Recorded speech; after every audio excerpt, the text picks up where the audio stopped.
국제의학 바이오저널의 연구에 따르면 블루베리의 이 폴리페놀 성분과 우유의 단백질의 이 친화성 때문에 블루베리와 우유를 함께 먹게 되면 블루베리의 항산화 성분이 대부분 파괴된다고 발표했어요. 그리고 우유에 함유된 칼슘은 블루베리의 이 안토시아닌 성분과 만나면 킬레이터가 된다는데, 이것은 둘이 결합해서 덩어리를 만든다는 거예요. 그러면 당연히 불용성 물질이 되겠고 침전물이 생기고 우리 몸에서 녹거나 흡수가 되지 않겠죠. 그래서 몸 밖으로 배출이 된다는 소리예요. 이 과정에서 우리 몸에 머물면서 소화되지 않기 때문에 위와 장에 굉장히 큰 부담을 줄 수가 있고, 이 때문에 블루베리와 우유를 자주 섭취하거나 위와 장이 약하신 분들이 드실 경우에는 위장에 염증도 유발할 수 있고 위장관 질환이 생길 수가 있겠죠. 특히 신체 기능이 많이 떨어져 있고 나이가 많이 드신 분들이 이렇게 지속적으로 계속 드시면 위장에 안 좋을 수 있으니 주의해서 드시길 바래요. 블루베리 주스를 만들어 드실 때는 우유 대신 오트밀이나 물을 첨가해서 드시는 게 좋겠죠. 우유가 블루베리와 맞지 않는다고 해서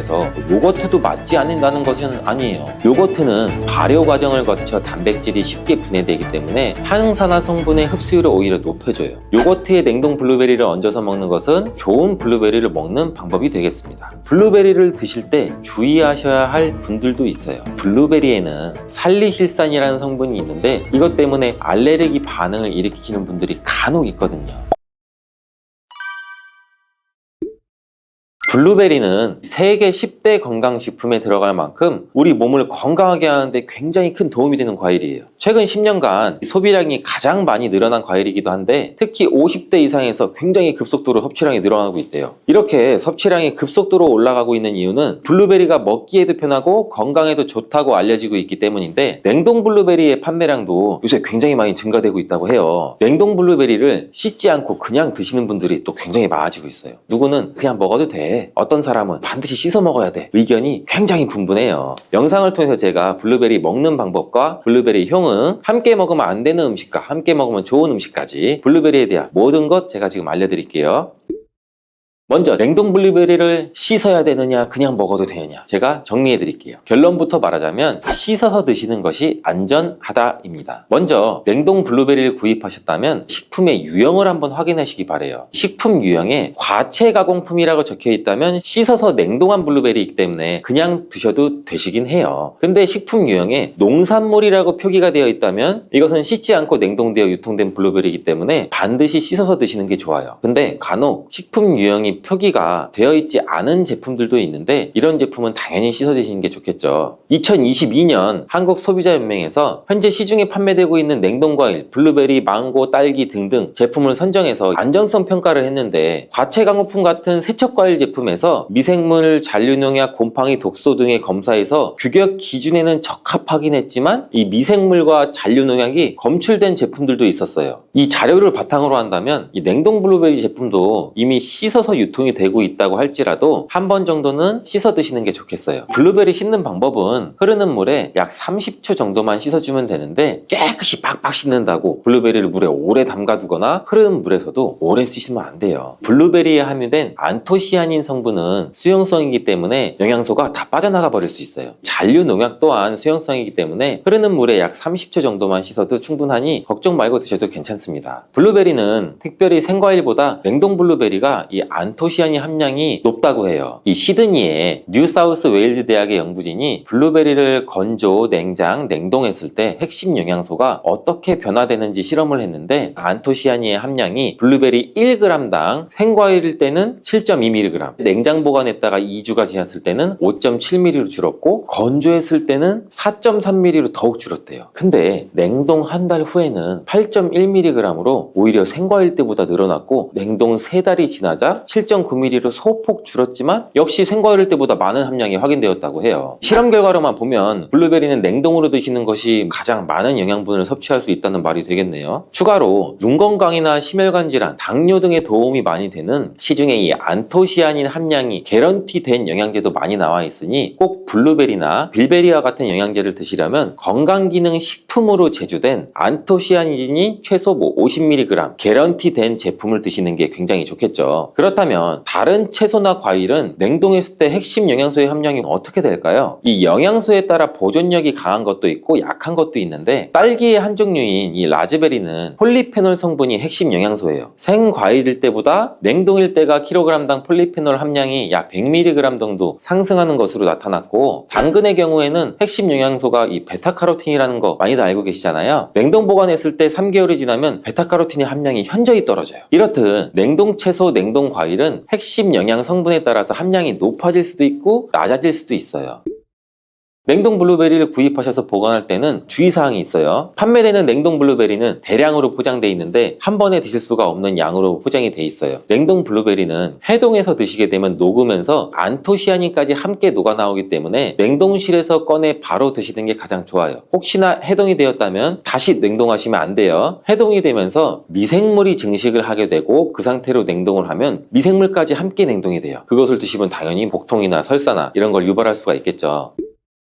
블루베리의 핵심 영양소인 안토시아닌은 폴리페놀의 일종으로 식물에 굉장히 많이 함유된 청자색을 띠는 성분이에요. 블루베리의 색깔이 짙은 보라색을 띠는 것은 바로 이 안토시아닌 성분 때문에 그런데, 안토시아닌의 과일별 함량에서는 빌베리 블루베리가 가장 높은 함량을 가지고 있는 것으로 알려져 있는데, 안토시아닌 함량이 높고 좋은 빌베리일수록 우리가 먹었을 때 입안에 보랏빛으로 착색이 심하게 되는 경우가 많아요. 인공색소가 아니기 때문에 전혀 걱정 안 하셔도 되고, 10분 정도 지나면 자연히 없어지니 시중에 빌베리, 블루베리가 포함된 건강기능 식품을 드셨을 때 오히려 착색이 되더라도 전혀 걱정하지 않으셔도 돼요. 안토시아닌의 가장 큰 효능은 눈을 건강하게 한다는 것. 이 안토시아닌은 로놉신의 제합성을 촉진시켜서 이 시력을 보호하고 백내장이나 안구건조 등 망막염 등 눈질환을 예방하기도 해요. 눈의 피로와 노화를 방지해서 초기 근시도 예방하는 것으로 알려져 있는데, 강력한 항산화 물질인 이 안토시아닌은 우리 몸의 활성산소를 제거해서 세포의 노화를 방지해 주는데 뇌 세포의 노화까지 같이 예방을 해준다고 해요. 폴리페놀 성분인 이 안토시아닌은 우리 뇌의 신경세포를 보호해주고 신경 전달 물질의 분비를 촉진시켜 뇌 기능도 향상시켜주면서 뇌의 해마를 자극해서 기억력도 향상시키고 치매를 예방하는 데도 도움을 줄 수가 있다고 해요. 이 테로스틸벤 성분이 뇌의 신경 전달 물질인 도파민과 노르에피네프린의 분비를 촉진시켜서 집중력을 향상시키는 데에도 도움을 주는 것으로 알려져 있고요. 간단히 말하자면 블루베리를 꾸준히 섭취하시면 기억력, 집중력을 향상시키고 치매를 예방하는 데에도 조금이나마 도움을 줄 수 있다는 거예요. 또한 활성산소를 제거하는 이 안토시아닌은 피부 미용에도 굉장히 좋은 효능을 발휘하는데, 이 피부 노화를 방지할 뿐만 아니라 염증을 제거하고 억제하는 효과도 있어 여드름 피부를 개선하는 데에도 도움이 돼요. 또한 비타민과 미네랄이 풍부해서 피부를 건강하게 유지하고, 풍부한 안토시아닌과 비타민C는 피부의 수분을 유지하는 데도 도움을 주고 주름도 예방하고 피부 톤도 밝게 하는 데도 도움을 줄 수가 있죠. 그리고 풍부한 식이섬유는 장의 운동을 촉진시켜주고 장내의 노폐물도 흡착하고 배출을 시켜서 피부 트러블 개선하는 효과도 같이 가지고 있어요. 나이가 들면서 머리 숱도 줄어들게 돼서 탈모를 걱정하시는 분들도 굉장히 많은데, 블루베리가 탈모 예방에도 굉장히 효과적이에요. 블루베리에 들어있는 이 안토시아닌은 튼튼한 모발이 자라날 수 있도록 모낭세포를 자극해주고 두피세포의 노화를 예방해서 탈모를 또 예방하게 되는 거예요. 블루베리에 함유된 또 비타민C는 머리카락 조직 형성에 필수적인 성분이고 콜라겐 생성을 촉진시킬 수 있는 성분이어서 모발을 강화하고 두피 건강을 증진하는 데에도 굉장히 큰 도움이 돼요. 항산화 성분이 안토시아닌은 머리카락 세포도 송산시키는 이 자유라디칼을 제거하고 머리카락 손상을 예방하는 데 도움이 돼서 탈모를 또 예방하는 그런 원리죠. 블루베리는 당뇨의 위험이 있는 분들한테 굉장히 큰 도움이 되거든요. 블루베리, 빌베리는 혈당 수치를 낮춰주고 당분을 에너지원으로 사용하는 이 신진대사의 과정을 촉진해주는 효능이 있어요. 미국의 당뇨병 협회는 빌베리, 블루베리를 당뇨병 슈퍼푸드라고 부르면서 블루베리를 꾸준히 드시면 인슐린 감수성을 향상시키고 혈당을 낮추는 데 도움이 된다고 발표했어요. 블루베리에 대한 연구를 굉장히 많이 진행을 했는데, 하루에 약 150g의 블루베리를 섭취한 실험군은 혈당 스파이크의 발생이 현저히 낮아졌고 인슐린 수치 또한 낮아진 것으로 확인되었다고 발표했어요. 블루베리에 함유된 이 안토시아닌뿐만 아니라 칼륨, 비타민 B6는 또 심장 건강을 지키는 데 굉장히 큰 도움을 주는데, 이 성분은 우리 몸의 콜레스테롤과 혈액의 지방을 감소시켜서 혈액순환을 또 원활하게 해준다고 해요. 이러한 효능으로 심장마비나 협 협심증을 일으키는 죽상동맥경화증을 예방하는데 굉장히 큰 도움을 주게 되죠. 또한 호모시스테인이 우리 몸에 과다하게 축적이 되면 혈관을 손상시켜요. 그리고 혈전을 생성해서 이 심장마비, 뇌졸중 이런 심혈관 질환을 유발할 수 있는데, 블루베리의 풍부한 엽산과 비타민 B6는 호모시스테인의 축적을 방지해서 심혈관 질환도 예방할 수가 있어요. 블루베리를 많이 드시는데 이 블루베리 잎에는 관심이 별로 없는 것이 사실이에요. 블루베리 잎이 열매의 항산화 효능보다는 뛰어나다고 하는 사실 알고 계신가요? 블루베리 잎은 열매보다 이 안토시아닌 함량이 또 높고, 또한 폴리페놀의 일종인 클로로겐산의 함량도 높아서 열매보다 항산화 효과가 20배에서 30배 정도 높은 것으로 알려져 있어요. 굉장히 놀랍지 않아요? 이러한 블루베리 잎은 차로 우려서 드시면 되는데, 물 1리터 정도에 잎 약 4g 정도를 넣고 10분 정도 끓인 후에 식혀서 드시면 돼요. 블루베리가 새콤달콤 맛이 난다면 블루베리 잎차는 구수한 맛이 나더라고요.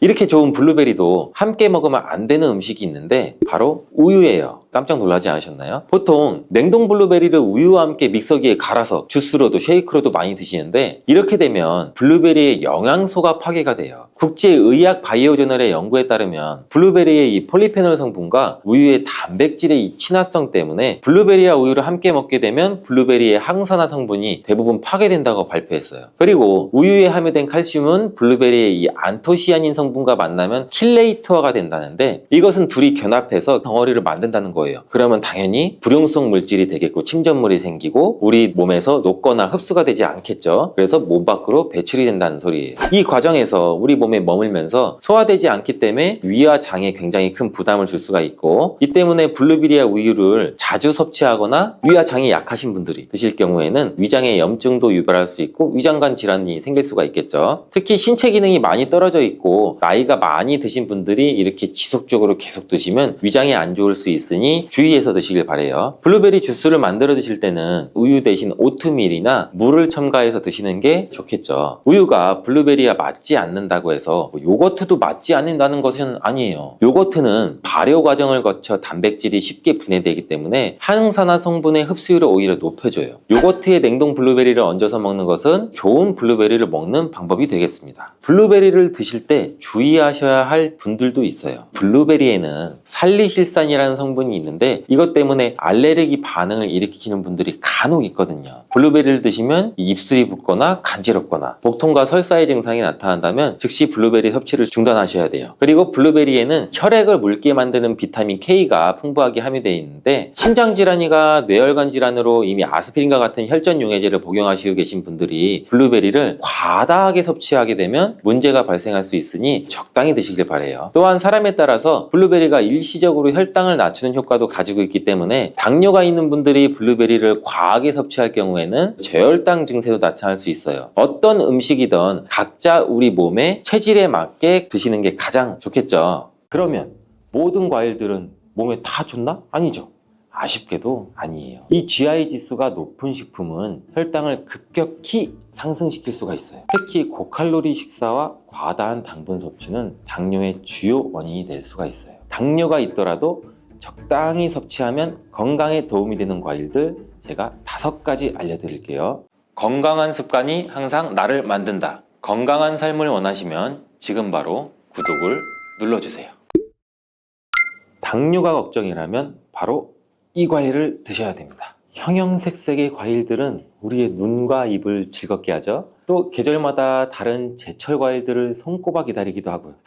저도 과일만 생각하면 과일 킬러라서 지금도 입에 침이 고이네요. 또 요즘에는 외국에서 나오는 이름이 생소한 과일들도 굉장히 마트에서 쉽게 찾아볼 수 있잖아요. 저녁 반찬, 저녁장 보러 마트에 가면은 신선한 과일들도 많고, 이렇게 맛 좋은 과일들 맛있다고 혹시 마음껏 많이 드시고 계시지는 않아요? 아니면 반대로 혈당이나 당뇨가 걱정돼서 일부러 멀리하고 나 한 조각만 먹을 거야, 혹시 이렇게 하세요? 아니죠. 당뇨가 걱정되시는 분들, 이미 당뇨가 있으신 분들한테 유용하고 중요한 과일에 대한 정보를 제가 지금 바로 알려드릴게요. 과일을 어떻게 먹는지에 따라 우리의 건강에 큰 차이를 만들 수가 있어요. 이 과일은 맛이 굉장히 좋잖아요. 그리고 비타민, 미네랄, 식이섬유, 항산화 물질 굉장히 풍부하죠. 우리의 건강에 매우 중요한 역할을 해요, 이런 과일들이. 다양한 과일에는 몸에 좋은 영양소가 굉장히 많은데, 예를 들어 비타민 C가 풍부한 과일은 면역력을 높여주고, 항산화 물질이 풍부한 과일은 우리 몸에 세포 손상을 막고 노화 방지에도 도움을 주고, 또 과일에 포함된 이러한 식이섬유는 우리 소화 건강을 돕고 혈당 조절에도 중요한 역할을 하는데, 그러면 모든 과일들은 몸에 다 좋나? 아니죠. 아쉽게도 아니에요. 개개인에게 맞는 과일을 선택하는 기준을 잘 살펴보고 우리가 먹어야죠. 과일을 선택할 때 중요한 지표 중 하나가 GI라고 불리는 당화지수랑 GL이라고 불리는 당부하지수예요. 이 두 지표는 우리가 과일을 굉장히 많이 섭취했을 때 우리 몸에 혈당에 미치는 영향을 알려주는 수치라고 보시면 돼요. 어디선가 우리도 뭐 GI 하는 GI 지수라고 들어보신 적 굉장히 많으시죠? 이게 칼로리보다 이 GI 지수가 중요하다는 말 한 번쯤은 들어보셨을 거예요. 당화지수, 즉 이 GI 지수는 우리 식품이 혈당을 얼마나 빨리 올리는지를 나타내는 지표인데, 이 GI 지수가 높은 식품은 혈당을 급격히 상승시킬 수가 있어요. 반면에 GI 지수가 낮은 식품은 천천히 혈당을 올리기 때문에 우리가 음식을 섭취하면서 당뇨 관리에 조금 더 유리하다고 보시면 돼요. 그리고 당 부하 지수, 즉 GL 지수는 GI 지수와 식품에 포함된 탄수화물의 양을 고려한 지표인데, 말이 어렵죠. 쉽게 말해서 GI 지수는 각 그램에 대한 혈당 지수라면, GL 지수는 한 번 먹는 1회 분량으로 계산된 양에 대한 혈당 지수예요. 그래서 이 지수가 실제 혈당 반응을 더 정확하게 반영한다고 볼 수 있어요.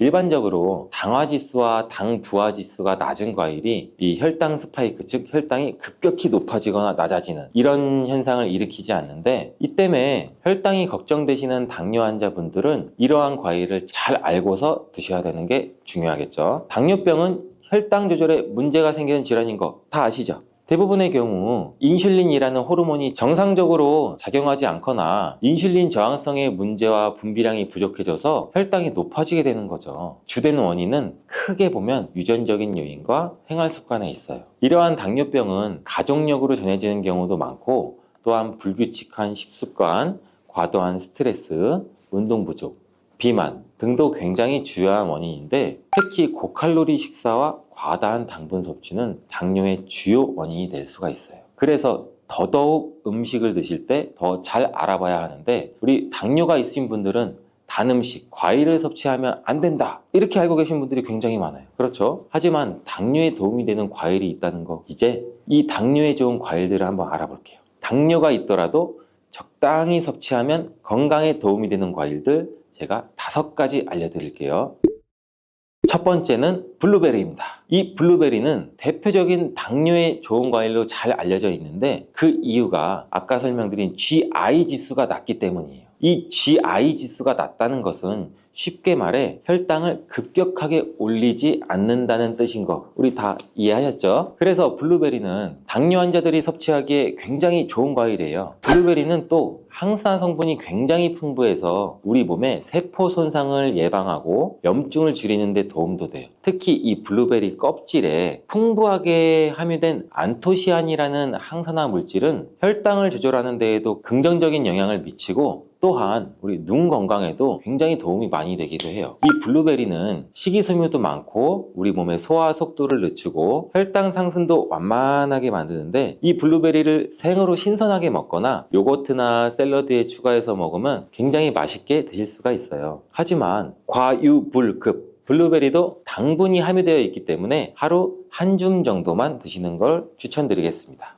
당뇨에 좋은 과일 두 번째, 키위입니다. 이 키위는 저혈당 지수 과일이면서 식이섬유가 굉장히 풍부해서 우리가 혈당 조절에 굉장히 좋은 과일인데, 이 키위에 포함된 수용성 섬유질은 소화를 늦추고 혈당 상승을 억제하는 효과도 있어요. 또한 비타민 C랑 칼륨이 풍부해서 면역력 강화랑 심혈관 건강에 도움을 줄 수도 있는데, 이 키위에는 항산화 물질인 폴리페놀과 카로티노이드가 포함되어 있어서 세포 보호 및 염증 완화에도 굉장히 좋은 영향을 미치게 됩니다. 하지만 우리 모두 키위 역시 너무 많이 드시면 안 되겠죠. 제가 항상 말씀드리잖아요. 너무 많이, 과하게는 절대 안 됩니다. 하루에 1개 정도 섭취하면 좋은데, 이 키위는 간편하게 껍질을 벗기고 바로 섭취할 수도 있잖아요. 껍질을 안 벗기고, 저도 마찬가지로 귀찮아서 반 딱 자르고 수저로, 티스푼으로 파서도 깔끔하게 먹을 수가 있어요. 바쁜 일상 속에서도 간편하게 먹을 수가 있어서 굉장히 많은 사람들이 좋아하는데, 하지만 이제부터는 키위의 껍질을 까지 않고 한번 드셔보세요. 어떻게 키위 껍질을 까지 않고 먹어?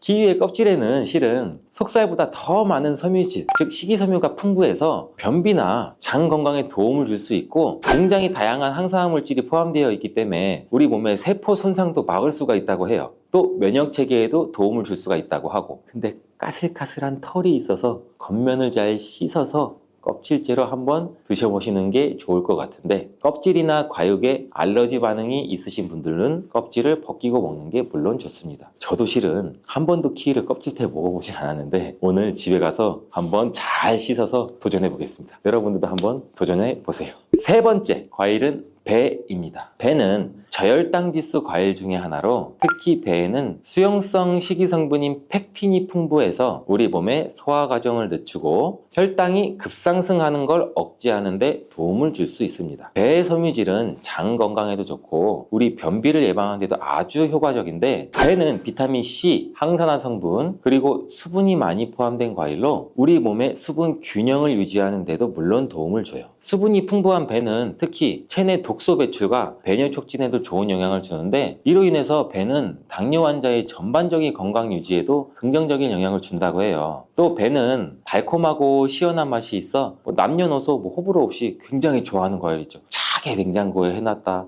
저도 차게 먹으면 안 좋은데 여름철에 더울 때 찬 거 깎아서 아삭아삭 섭취하면 굉장히 좋잖아요. 근데 이것도 하루 1개 정도 섭취하면 좋습니다. 자, 혈당 관리에 좋은 과일 네 번째는 바로 아보카도. 아보카도 좋아하시는 분들 굉장히 많으시죠. 아직까지 생소하신 분들도 있을 거예요. 요즘 마트에서도 쉽게 볼 수 있는 아보카도는 당분이 거의 없는 과일이에요. 오히려 건강한 지방이 많이 포함되고 있어 혈당 상승을 억제하는 데 도움을 주는데, 여기에는 이 올레산이라는 불포화 지방이 혈당 상승을 늦추고 인슐린 저항성을 개선도 시켜주고 혈당 조절도 지원해주는 역할도 같이 해요. 또한 이 아보카도에는 식이섬유랑 칼륨이 풍부해요. 이게 혈당 안정화에도 긍정적인 영향도 미치고 우리 몸의 소화작용에도 좋은데, 이는 항염증 효과도 뛰어나고 세포 보호에도 굉장히 좋다고 해요. 또한 이 아보카도는 식사 대용으로 굉장히 좋고 우리 샐러드나 스무디에 넣어서 먹으면 맛있고 건강한 간식이 됩니다.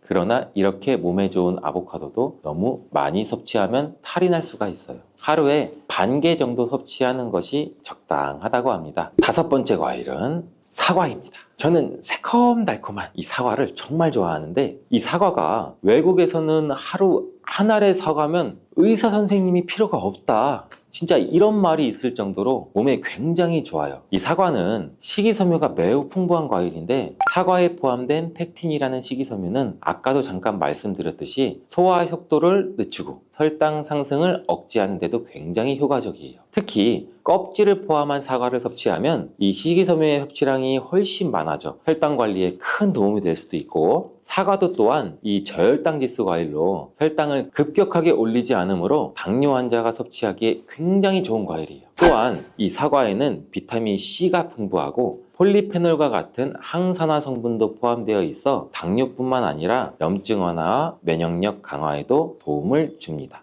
이 사과는 하루 1개 정도 섭취하면 좋고, 드실 때는 껍질을 깎아서 드시지 마시고 껍질까지 깨끗이 세척해서 함께 드셔야 된다는 점 잊지 마세요. 자, 이렇게 당뇨에 좋은 5가지 과일을 알아봤는데, 이렇게 맛도 좋고 건강에도 좋은 과일도 섭취 방법이 매우 중요해요.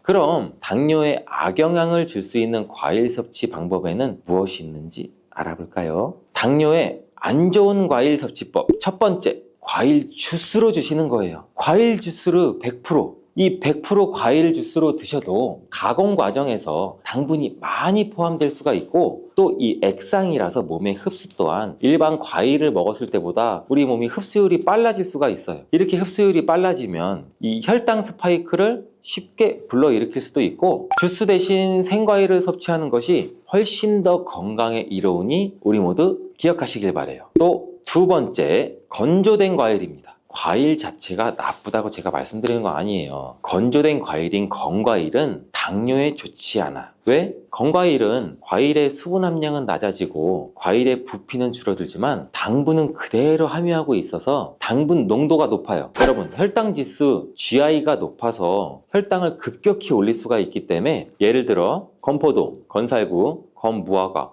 등등 굉장히 많이 있겠죠. 이렇게 당분이 농축되어 있는 것들은 당뇨 환자이신 분들은 적당히 또 혹은 피해야 된다는 거 아시겠죠? 세 번째, 가공된 과일입니다. 이 가공된 과일을 피하는 것이 굉장히 좋은데, 이 가공된 과일이란 뭐냐? 통조림에 들어있는 과일. 이렇게 가공된 과일 굉장히 맛있잖아요. 통조림 복숭아. 생각만 해도 군침이 돌고, 통조림 요새 화채 만들 때 여러 가지 과일 있는 수박 넣고 통조림 까서 그 안에 있는 과일 부어서 생각만 해도 침이 고이죠. 이 과일 통조림은 과일 주스 시럽이 함께 들어있는 경우가 많아서 당분이 농축되어 있어요. 이 당분이 농축되어 있어 혈당을 급격하게 올릴 수가 있기 때문에 과일을 섭취할 때는 신선한 과일 그 자체로 섭취하는 것이 굉장히 중요합니다. 몸에 안 좋은 과일 섭취 방법이 이것 말고도 중요한 것이 또 있는데 바로 알려드릴게요. 식사 직후에 마무리로 우리 디저트로 과일 한번 먹자. 디저트로 사과나 배 과일 없나? 굉장히 많은 분들이 이렇게 드시고 계시잖아요. 대부분 식사를 다 하시고 입가심으로 과일 한두 조각 정도 드시는데, 이 식후에 당분이 많은 과일을 섭취하시면 식전에 과일을 드시는 것보다 몸에 해롭다는 사실 알고 계셨나요? 식후에 과일을 섭취하게 되면 우리가 식사를 하면서도 혈당이 올라가는데, 과일을 섭취하면 혈당이 급격하게 올라갈 수 있고 이 혈당 스파이크가 일어날 가능성이 있습니다. 과일은 식전에 먹는 것이 실은 과일의 섬유질이 우리 몸에 포만감도 주고 소화도 천천히 하게 도와줘서 탄수화물의 흡수를 늦추게 하는 효과가 있어요. 또한 이 과일을 드실 때는 껍질과 함께 섭취하시는 게 몸에 더 좋은 과일들이 있는데, 과일의 껍질 속에는 이 과일의 속살과는 비교도 안 되게 굉장히 많은 식이섬유랑 항산화 물질이 풍부하게 들어있어요. 이 껍질이 혈당 조절과 소화 건강에 더욱 도움이 되는 과일들도 굉장히 많이 있는데, 예를 들면 사과나 배는 껍질에 많은 영양분이 들어있기 때문에 껍질을 벗기지 않고 깨끗하게 씻어서 그대로 먹는 것이 굉장히 좋습니다. 다만 깨끗하게 세척도 잘 해주셔야 되고, 농약이 걱정된다면 유기농 과일을 선택을 하시는 것도 좋은 방법이 되겠죠. 이제부터 과일의 영양까지 생각하신다면 껍질은 버리지 마세요.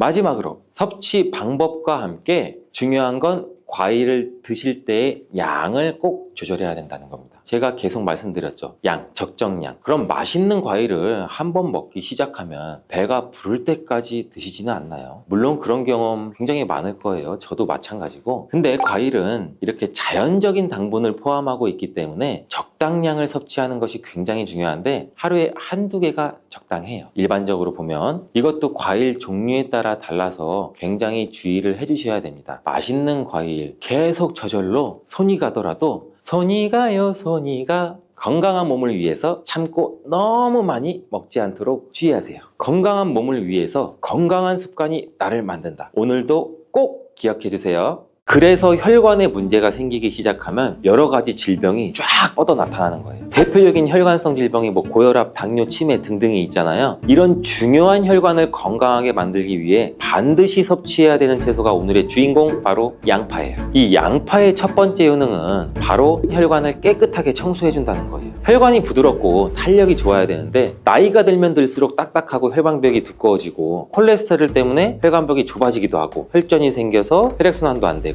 이렇게 되면 당연히 고혈압이나 뇌졸중 등 혈관 질환이 나타나게 되겠죠. 이러한 혈관 질환을 예방하는 데 양파가 굉장히 좋은 역할을 하게 돼요. 양파에는 혈관 질환에 도움을 주는 중요한 성분 두 가지가 들어있는데, 양파를 썰면 눈물을 나도록 하는 성분이 알리네이즈라는 성분이에요. 알리네이즈는 휘발성이기 때문에 눈이 메어지는 건데, 이 성분은 항산화 작용이 뛰어나서 활성산소를 제거해서 혈관이 손상되는 것을 막아주겠죠.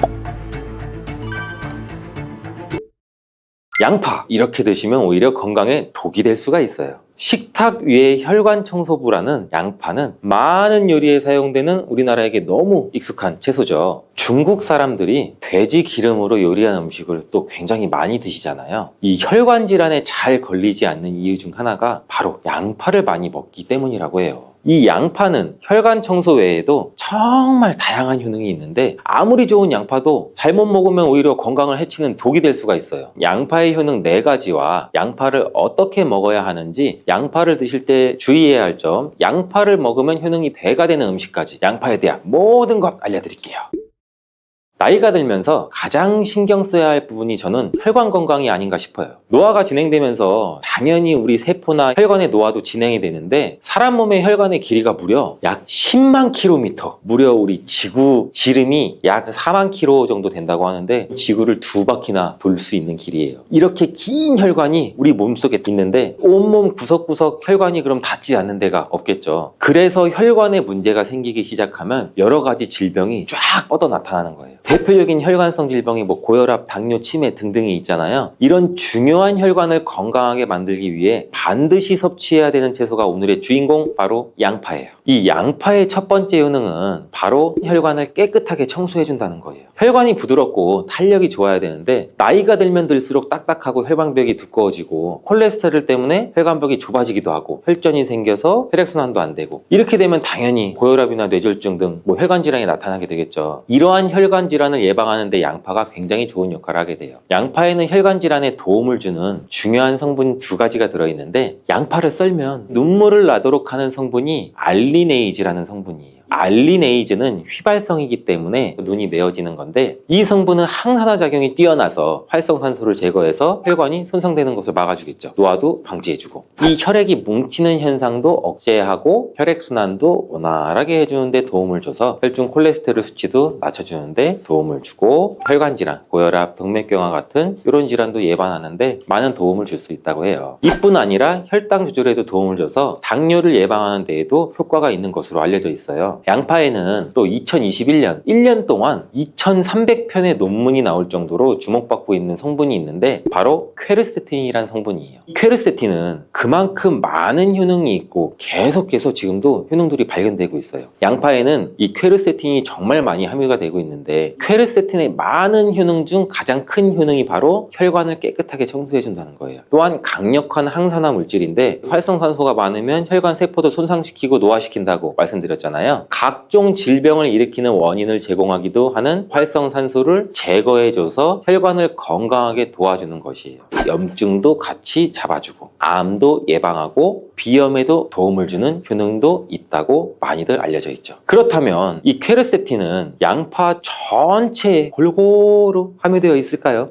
그렇지 않습니다. 양파는 보통 9겹 정도로 이루어져 있는데 퀘르세틴은 바깥쪽으로 갈수록 함량이 높아져요. 양파의 속살보다는 껍질의 퀘르세틴 함량이 약 30배에서 100배 정도 높게 함유가 되어 있대요. 그래서 이 퀘르세틴을 많이 섭취하려면 양파를 껍질을 드셔야 되는데, 양파 껍질을 먹을 수 있는 방법으로는 차를 우려서 드시는 것을 많이들 권장을 하셔. 시중에 나와 있는 양파 껍질 차를 구매해서 따뜻한 물에 우려서 드신다면 퀘르세틴을 제대로 흡수하지 못해요. 이 양파 껍질에서 퀘르세틴을 용출해서 차로 드시려면 양파 껍질을 1리터 물에 약 20분 정도 센 불로 끓여주시다가 약불로 30분 정도 더 끓여서 드시면 퀘르세틴이 잘 우려난다고 해요. 이렇게 양파 껍질 끓인 물을 따뜻하게 차로 드셔도 되고 냉장고에 보관하셨다가 시원하게 드셔도 좋아요. 양파의 2번째 효능은 또 항바이러스 작용이에요. 우리 장염이나 감기, 또 바이러스성 대상포진 걸리셨다면 양파를 드시면 도움을 받을 수 있어요. 이런 증상이 있으시면 우리 몸이 바이러스에 감염이 되었다는 건데, 양파에 퀘르세틴이라는 성분이 많이 함유되어 있다고 했잖아요. 바로 이 퀘르세틴의 효능 중 바이러스를 사면시켜주는 효능이 있기 때문에 도움을 받을 수가 있어요. 감기 독감과 같은 이 호흡기 바이러스에 특히 효능이 좋은 것으로 알려져 있는데, 이 효능은 비타민 C와 함께 드시면 또 효과가 극대화되는데, 양파에는 비타민 C도 함유가 되어 있어요. 항바이러스 효과가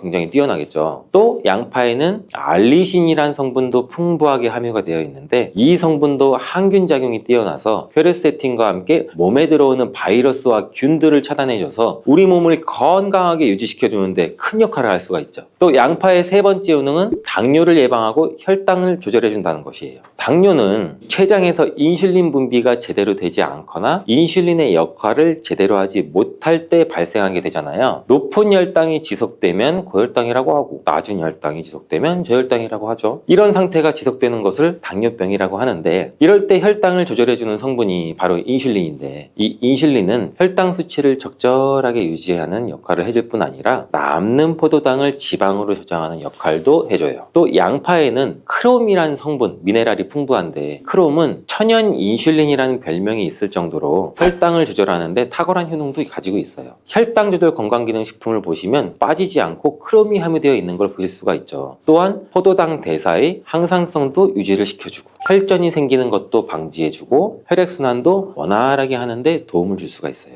양파를 드실 때 양파를 잘게 자르게 되면 더 큰 효과를 또 볼 수가 있는데 양파를 잘게 자를수록 알리나아제라는 효소가 최대로 활성화된다고 해요. 이 알리나아제는 크롬을 활성화시키는 효능이 있어 당뇨가 있으신 분들한테는 또 더욱 큰 도움을 줄 수가 있는 것이 되겠죠. 당뇨가 있는 분들한테 양파를 꾸준히 섭취하도록 한 뒤 혈당 수치를 측정했을 때 한 달이 지났을 때 혈당 수치가 약 26% 정도로 감소됐고 또 6개월이 지났을 때는 39% 정도 감소한 혈당 수치를 측정할 수 있었대요. 양파가 정말 당뇨를 개선하는데 굉장히 도움을 줄 수가 있는 거죠. 보통의 항산화 물질은 열을 가하게 되면 효능이 소멸되게 되는데 항산화 물질이 있는 채소나 과일은 생으로 드시는 것을 많이 권장하기도 하죠. 크롬은 열에 강하기 때문에 양파에 열을 가해 요리를 할 때도 크롬의 효과를 그대로 누릴 수가 있다고 해요. 양파의 네 번째 효능은 또 항알레르기 효과예요. 아토피, 천식, 비염 같은 알레르기 질환이 있으신 분들한테 양파가 굉장히 또 큰 도움을 줄 수 있어요. 알레르기의 증상으로는 재채기, 콧물, 코막힘 등등이 있고 또 피부에 가려움증, 발진도 나타나잖아요. 이런 증상을 일으키는 원인이 우리 몸 안에서 히스타민의 분비가 일어나기 때문인데 양파를 드시면 양파 속에 퀘르세틴이라는 물질이 이 히스타민의 분비를 또 억제해서 알레르기 반응을 완화시켜 줄 수 있다고 해요.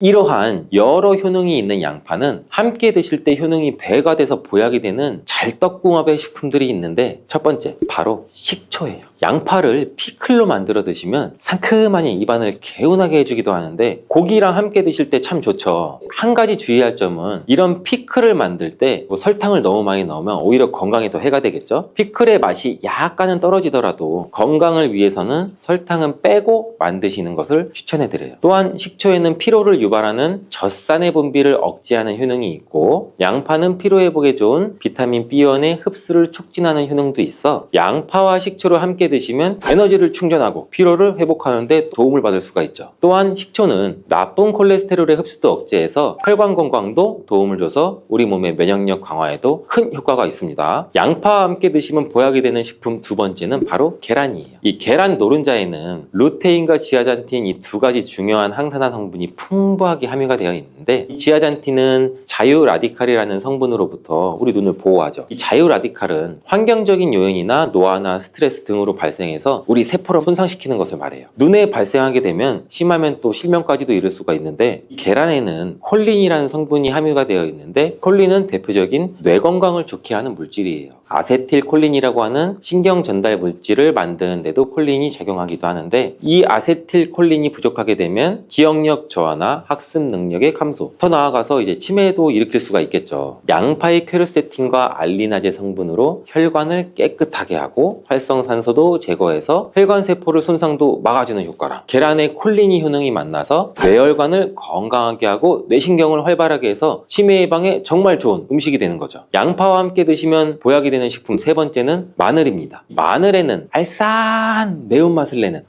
성분도 들어있는데 이 성분이 혈중, 지질, 콜레스테롤 수치를 낮춰 중성지방도 낮추는데도 굉장히 효과적인 성분이에요. 이를 통해서 혈관의 동맥경화를 방지하는 데 또 도움을 줄 수도 있고 심혈관 질환을 예방하는 데도 아주 좋은 성분이 될 수가 있죠. 항산화 성분인 폴리페놀이 풍부해서 콜레스테롤이 산화되는 것을 막아서 나쁜 콜레스테롤이 만들어지는 걸 방지해줘요. 또 마늘은 미국 국립암연구소가 선정한 48가지 항암식품에 들어가는데 마늘에 함유된 알리신 과 유황화합물 그리고 셀레늄이 바로 항암 효과를 나타내요. 이 성분들이 암세포의 성장을 억제하는 데 굉장히 탁월한 효과가 있고 면역력도 강화해줘서 암을 예방하는 데 굉장히 큰 도움을 주는 거죠. 특히 소화기 계통의 암 종류에 대해서는 50%에서 70% 정도의 억제율을 보인다는 실험 결과도 있어요. 이런 효과들이 양파와 만나면 양파의 효능과 마늘의 효능이 극대화돼서 암 예방이나 혈관 건강에 아주 좋은 음식이 될 수가 있겠죠. 양파와 함께 드시면 보약이 되는 식품 네 번째는 브로콜리예요. 브로콜리에는 설포라판과 인돌 화합물이 풍부하게 함유가 되어 있는데 이 성분에는 암세포의 성장을 억제하고 암을 예방하는 데 굉장히 뛰어난 효능이 있는 항암 성분이에요. 또한 비타민C, 베타카로틴 등등 항산화 물질이 풍부하게 함유가 되어 있어서 우리 몸의 활성산소도 제거하고 노화를 방지하는 데에도 굉장히 효과적이고 비타민 A도 굉장히 풍부하게 함유가 돼서 눈의 피로도 해소하고 시력을 보호하는 데에도 굉장히 큰 도움을 줄 수가 있겠죠. 또한 풍부한 식이섬유가 있어서 장 운동도 촉진하고 배변 활동도 원활하게 해줘 장 건강에도 굉장히 큰 도움을 줄 수가 있어요. 철분도 풍부하게 함유하고 있어 빈혈을 예방하는 데도 굉장히 효과적이랍니다. 브로콜리에는 바이러스에 대한 저항력을 높여주는 인터페론의 분비를 촉진하는 성분도 함유가 되어 있는데 이러한 브로콜리의 좋은 효능은 양파와 함께 드시면 효과가 극대화돼서 우리 몸에 정말 좋은 식품이 될 수가 있어요.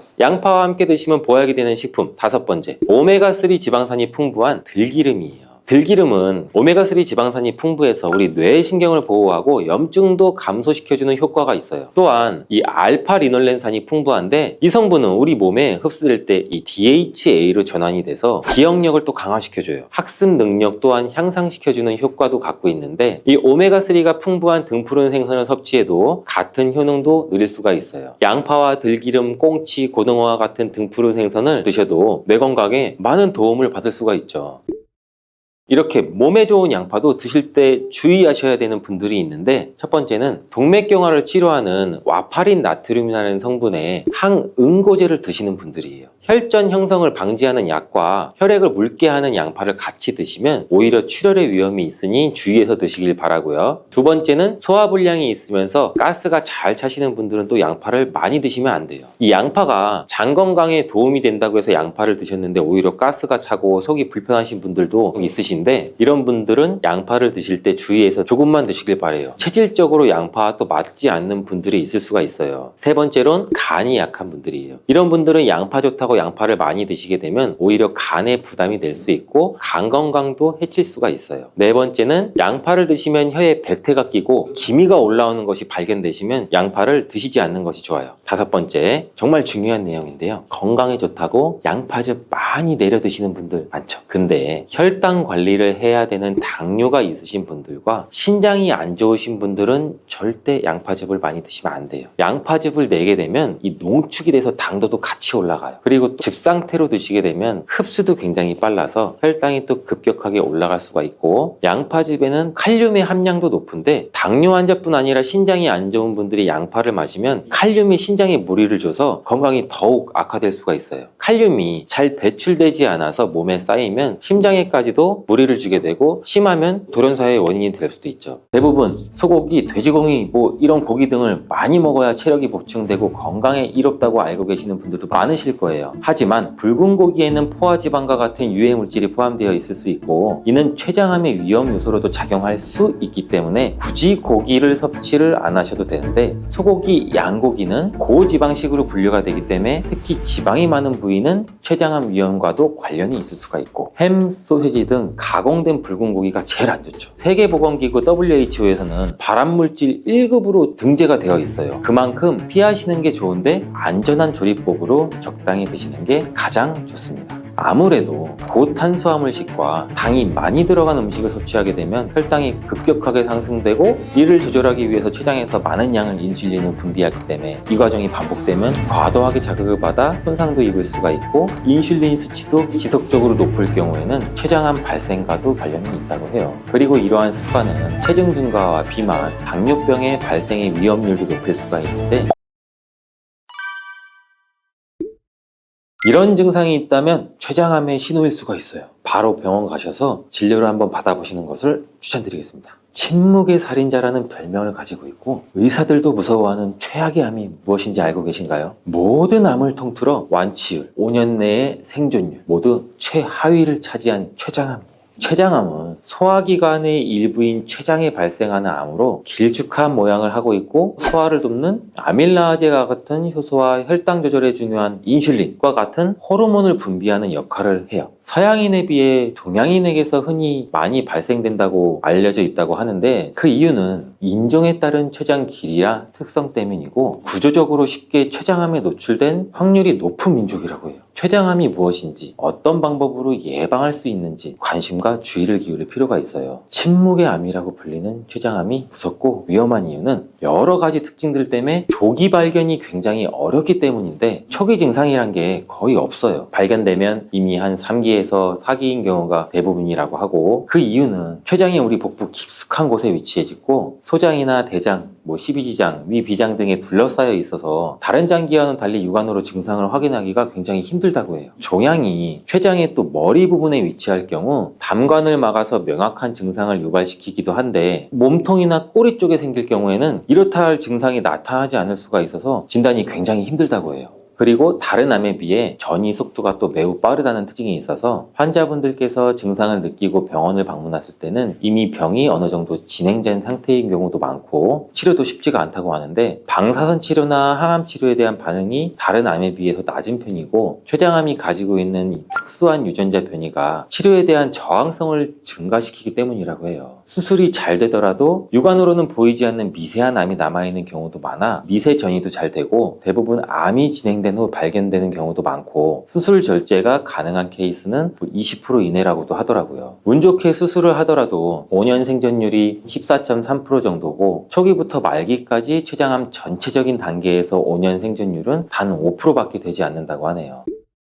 암이 커지거나 다른 장기에 전이되기까지는 뚜렷한 증상이 거의 나타나지 않고, 증상이 나타난다고 하더라도 일반적인 생활 습관으로 인해 나타날 수 있는 평범한 증상들도 많이 있기 때문에 무시되거나 우리가 쉽게 알아차리기가 쉽지 않다는 것이 현실인데, 굳이 초기 증상 췌장암의 신호를 빨리 분류한다면 비교적 빨리 발견되는 증상이 황달이라고 해요. 빨리 발견되는 이유는 췌장이 머리 쪽에 암이 생기게 되면 쓸개즙이 지나가는 관이 가까이 있어 부위가 점차 커지면서 담관을 막거나 압박을 할 수가 있다고 해요. 이로 인해서 쓸개즙이 제대로 흐르지 못하고 피부와 눈이 노랗게 변하는 황달 증상이 생기기도 할 수가 있다는데, 이 증상은 쉽게 눈에 띄기도 하고 환자도 몸에 이상이 느꼈다는 것을 빨리 알아차리기가 쉬워서 암을 빨리 발견할 가능성도 높다고 해요. 반대로 췌장의 몸통이나 꼬리 쪽에 암이 발생하면 이렇다 할 뚜렷한 초기 증상이 잘 나타나지가 않아서 발견이 늦어지는 경우도 많다고 하네요. 또한 평소에 흔히 겪을 수 있는 증상들이 많아 긴가민가 하다가 쉬쉬하는 경우도 많다고 하는데, 예를 들어 체중 감소, 소화불량, 식욕감퇴, 복통, 일반적인 소화기 문제나 피로와 비슷해서 무시되기가 굉장히 쉽죠. 하지만 이유 없는 소화장애가 지속이 되고, 평소 식습관이 자극적이고 불규칙한 습관들이 많고, 가족력이 있다면 더더욱 주의가 필요한 증상들이에요. 췌장은 아밀라아제와 리파아제 같은 소화 효소를 만들어서 우리가 먹은 음식은 잘게 분해하고 영양분을 흡수하도록 돕는 중요 기관인데, 췌장에 문제가 생기면 소화를 돕는 효소를 충분히 만들어내지 못하겠죠. 그래서 음식이 잘 소화되지 않고 음식을 먹더라도 속이 더부룩하거나 불편해질 수가 있어요. 췌장암이 커지게 되면 췌장 주변에 있는 소화기관을 압박해서 이로 인해 음식이 소화기관을 통과하는 과정이 느려지거나 방해를 받아 소화가 원활하게 이루어지지 않게 되고, 암이 진행되면 우리 신체에서는 암을 인식해 염증 반응을 일으킬 수가 있기 때문에 소화 기능을 포함한 여러 신체 기능에 영향을 미쳐서 식욕이 떨어지는 등의 증상이 발생될 수가 있는 거죠. 다음으로는 누웠을 때 느껴지는 허리 통증을 꼽을 수가 있는데, 그 이유는 췌장의 위치와 암의 성장 방향 때문이에요. 췌장은 깊숙이 위와 척추 사이에 위치해 있고, 췌장에 생긴 종양이 커지게 되면 췌장 뒤쪽에 있는 신경이 척추를 압박할 수도 있다고 해요. 그래서 허리 통증도 유발할 수가 있고,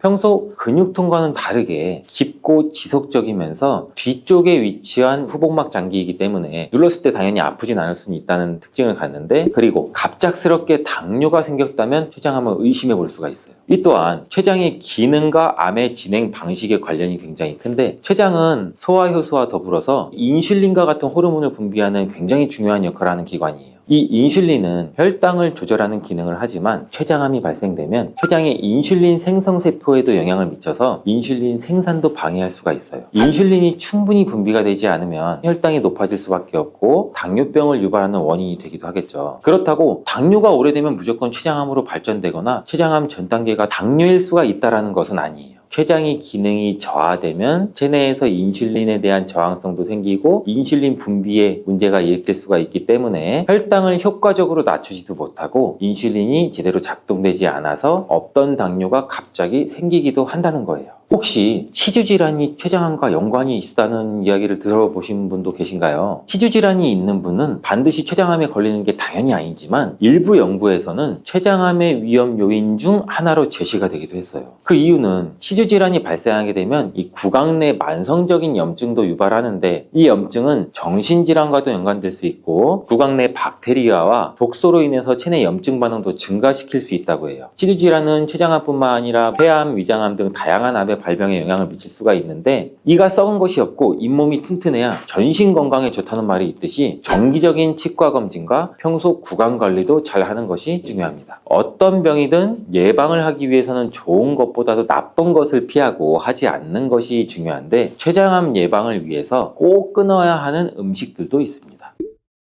가장 대표적인 것이 술과 담배입니다. 흡연은 췌장암의 발생 위험을 크게 증가시키는 중요한 요인으로 작용하고 그 이유는 발암물질에 직접적으로 노출되는데 담배 연기에는 수천 가지 화학물질이 포함되어 있는 거 아시죠? 그중 약 70여 개가 발암성으로 알려져 있는데 이러한 발암물질은 체내에서 흡수돼서 췌장세포에 도달해서 DNA 손상까지 유발하게 되죠. 그로 인해서 세포가 비정상적으로 변형되고 암세포로도 발전될 가능성이 높아지겠죠. 연구에 따르면 흡연자들은 비흡연자에 비해서 췌장암 걸릴 확률이 2배에서 3배 정도 높고 흡연량이나 기간이 많아질수록 위험도는 더 증가한다고 해요. 금연 후 10년에서 15년 정도 시간이 지나면 췌장암 위험률이 비흡연자 수준으로 가까워진다고 하니 흡연이 직접적인 원인 중 하나가 될 가능성이 있다는 말이겠죠. 또한 음주는 아시다시피 간암을 포함한 여러 종류의 암과도 관련이 있는데 특히 만성음주로 인한 만성췌장염은 췌장세포를 지속적으로 손상시키고 이로 인해 세포의 유전자변이나 기능장애도 유발시킬 수가 있겠죠. 만성췌장염은 췌장암의 중요한 위험인자로 알려져 있기 때문에 음주로 인해 염증과 손상이 누적되면 암 발생 위험률이 당연히 높아질 수밖에 없고 이 외에도 고탄수화물식, 당이 많이 들어간 음식 등을 피하시는 것이 좋고 포화지방이 많이 들어있는 붉은 고기를 과량 섭취하는 것도 피하시는 게 도움이 돼요. 대부분 소고기, 돼지고기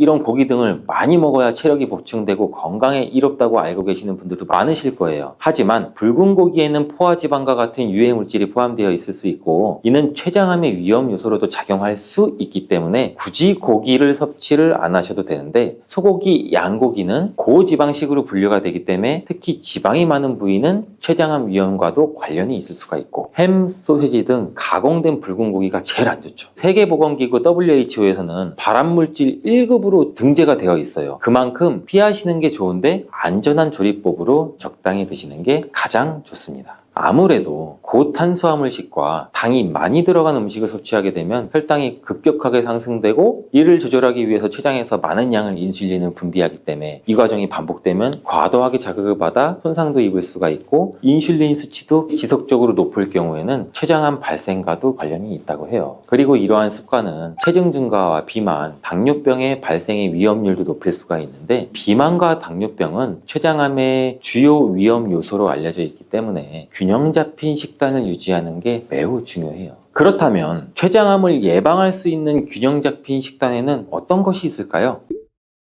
대표적으로는 현미밥을 주식으로 하는 거예요. 현미는 백미에 비해서 섬유질이 훨씬 풍부하게 함유가 되어 있고 소화과정 개선, 장 건강 이렇게 암 예방에 중요한 역할을 하는데 특히 섬유질은 체내 독소를 배출시키고 염증 수치를 줄이는 데도 큰 도움을 주기 때문에 염증을 줄이는 식단으로는 현미가 효과적이에요. 또한 이러한 현미는 저혈당 지수 식품으로서 혈당 상승을 느리게 만들고 일정하게 유지시켜주는 역할도 하기도 하는데 연구에 따르면 이 현미는 인슐린 인슐린 감수성도 개선하고 우리 몸의 당 흡수도 완화시킬 수 있다고 해요. 인슐린 감수성이란 인슐린이 우리 몸 세포에 효과적으로 작용하는 정도를 말하는데, 쉽게 말해 인슐린 감수성이 높다는 것은 인슐린이 정상 기능을 해서 혈당을 효율적으로 잡을 수 있다는 걸 말하겠죠. 현미밥은 흰 쌀만큼 정제가 되지 않았기 때문에 신경 써서 꼭꼭 씹어 드시지 않을 경우에는 오히려 독으로 작용할 수도 있어요. 현미를 분해시키기 위해서는 아밀라아제라는 효소가 필요한데, 이 아밀라아제는 특히 침 속에 많죠. 그렇기 때문에 최소한 30번 이상은 씹어야지 현미를 분해할 수 있는 소화효소가 잘 만들어지게 돼요. 음식물이 분해되지 않고 장으로 넘어가게 되면 췌장에서 더 많은 효화효소들을 분비해야 되기 때문에 췌장에서 부담을 느낄 수가 있겠죠. 그렇기 때문에 충분히 씹어 드시는 게 중요합니다. 그리고 육류를 아예 드시지 말라는 게 아니고, 드셔야 한다면 기름기가 많이 없는 부위로 찌거나 삶는 것이 좋고, 과일과 녹황색 채소를 생활화해서 드시면 좋습니다. 이러한 녹황색 채소에 포함된 엽록소는 세포 재생과 해독작용을 돕고, 파이토케미컬이라는 성분은 암세포 성장을 또 억제시키는 효과도 같이 가지고 있는데, 이 성분은 체내 염증과 산화 스트레스를 줄여서 췌장암의 위험을 감소시키는 데도 도움이 될 수 있다고 해요. 여러 연구에서 녹황색 채소의 정기적인 섭취가 췌장암 발생 위험을 감소시킨다는 결과도 있으니, 시금치, 브로콜리, 케일, 양배추 꾸준히 섭취하면 암 예방에 도움이 될 수가 있겠죠.